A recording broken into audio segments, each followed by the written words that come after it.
السلام علیکم ورحمۃ اللہ وبرکاتہ۔ دیکھیے سوال ہے کہ عورتوں اور مردوں کی نماز میں کیا کوئی فرق ہوتا ہے؟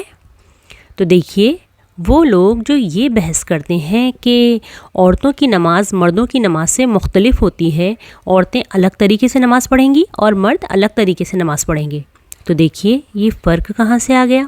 کیا آپ احادیث کی بیس پر یہ فرق بتاتے ہو یا صحابہ کے قول سے ہی ثابت کرتے ہو؟ بتائیے یہ فرق والی بات آپ کہاں سے لاتے ہو؟ دیکھیے یہ جماعت وہ جماعت، یہ فرقہ وہ فرقہ، ہم ابھی اس سب کو سائیڈ میں کر دیتے ہیں۔ ہم صرف یہاں اس چیز پہ بات کریں گے جو کتاب و سنت سے ثابت ہے، ٹھیک ہے؟ تو اگر وہ لوگ جو یہ کہتے ہیں کہ مرد اور عورتوں کی نماز میں فرق ہے، تو آپ کوئی ایک دلیل پیش کرو جو نبی صلی اللہ علیہ وسلم یا صحابہ کی یا صحابیات کی زبانی ہو کہ ہم نماز ایسے پڑھتی تھیں اور نبی صلی اللہ علیہ وسلم نماز ایسے پڑھتے تھے، یا ہمیں الگ طریقے سے نماز پڑھنے کا حکم دیا گیا اور صحابہ کو الگ طریقے سے نماز پڑھنے کا حکم دیا گیا۔ کوئی ایک حدیث جس میں یہ بتایا گیا ہو کہ نبی صلی اللہ علیہ وسلم کا صحابہ کا سجدہ کرنے کا طریقہ الگ تھا اور صحابیات کے سجدہ کرنے کا طریقہ الگ تھا۔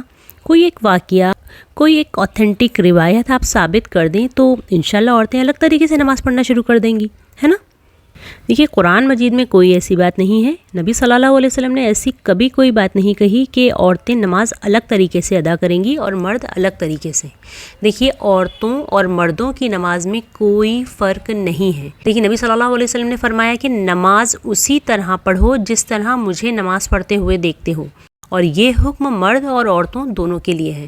یعنی ہمیں کس طرح نماز پڑھنے کا حکم دیا جا رہا ہے؟ جس طرح نبی صلی اللہ علیہ وسلم پڑھا کرتے تھے۔ دیکھیے عورتوں کی نماز اور مردوں کی نماز میں شریعتاً کوئی فرق نہیں ہے، اس لیے ہمیں نماز بھی بالکل اسی طرح ادا کرنی چاہیے جس طرح اللہ کے رسول نے پڑھنے کا حکم دیا اور جس طرح صحابہ نے اور صحابیات نے پڑھا، ورنہ ہماری نمازیں قبول ہی نہیں ہوں گی۔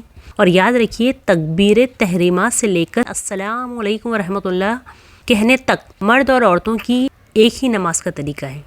سب کا قیام، سب کا رکوع، سب کا سجدہ، قوما اور باقی پڑھنے کی دعائیں سب یکساں ہیں۔ نبی صلی اللہ علیہ وسلم نے بالکل یہ نہیں فرمایا کہ عورتیں الگ طریقے سے نماز ادا کریں گی اور مرد الگ طریقے سے، بلکہ یہ فرمایا کہ نماز اسی طرح پڑھو جس طرح مجھے پڑھتے ہوئے دیکھتے ہو، اور یہ حکم دونوں کے لیے یکساں ہے۔ مرد اور عورت کی نماز الگ ہونے کی کچھ روایت ہیں تو وہ بھی ضعیف ہیں، باقی آپ کو ائمہ کے اقوال ملیں گے۔ باقی نبی صلی اللہ علیہ وسلم کی اوتھینٹک حدیث کے مطابق مرد اور عورت کی نماز کا طریقہ یکساں ہے، ایک جیسا ہے۔ ایسی کوئی روایت صحابہ یا صحابیات سے ثابت نہیں ہے جس میں صحابیات نے یہ کہا ہو کہ ہم نماز الگ طریقے سے ادا کرتی تھیں اور نبی صلی اللہ علیہ وسلم اور صحابہ الگ طریقے سے ادا کرتے تھے۔ نہیں، بلکہ نبی صلی اللہ علیہ وسلم کی واضح حدیث ہے کہ نماز ویسی پڑھو جیسے مجھے پڑھتا ہوا دیکھتے ہو۔